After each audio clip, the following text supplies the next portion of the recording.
Hi friends, నేను miss వచ్చాను. దీంతో నేను బిర్యానీ చేస్తున్నానండి.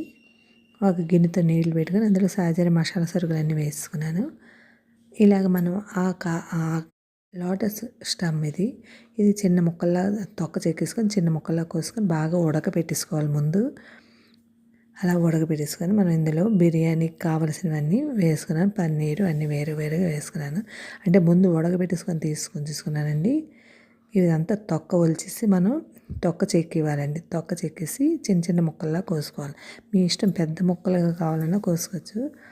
నేను చిన్న ముక్కల్లా కోసుకున్నాను. ఇందులో నీళ్ళలో మనం బిర్యానీ తాలూకు అన్నీ వేసానండి.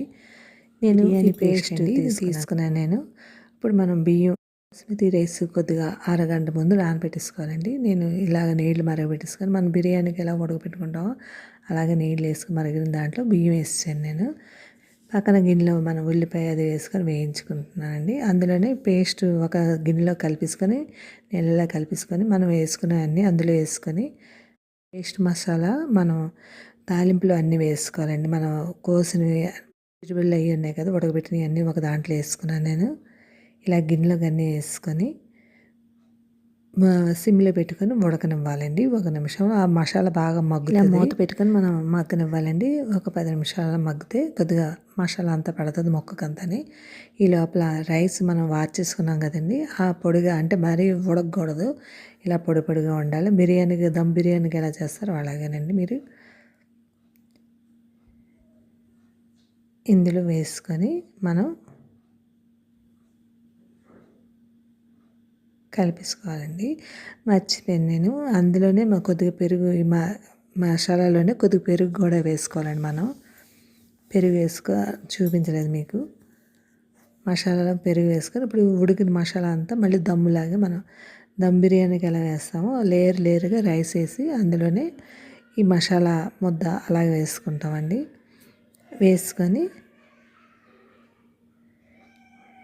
కొత్తిమీర అన్ని మీద మనం ఏవి కావాలంటే అన్ని డెకరేషన్ అందు మీద మళ్ళీ రైస్ కూడా వేసుకొని మూత పెట్టేసుకోవాలి. అన్నీ వేసుకొని అందులోనే కొత్తిమీర అన్నీ వేసి ఇలా మూత పెట్టుకొని, ఈ గాజు మూత కాబట్టి దీనికి కన్నానికి మన ఆవిరి పోకుండా ఉండడానికి చిన్న చపాతీ ముద్ద పెట్టుకోండి, ఆవిరి పోకుండానే. అలా పెట్టేసాను నేను. ఆవిరి పోకుండా ఒక 10 నిమిషాలు 15 నిమిషాల నుంచి ఎంజాయ్ చేయండి. అంతేనండి, ఎంత టేస్టీ అయినా లోటస్ స్టమ్ బిర్యానీ రెడీ అయిపోయింది. మీరు టేస్ట్ చేసుకొని చూడండి. మీకు ఎలా వచ్చిందో కామెంట్ సెక్షన్లో పెట్టండి. లైక్ చేయండి, కామెంట్ పెట్టండి, సబ్స్క్రైబ్ చేయండి ప్లీజ్.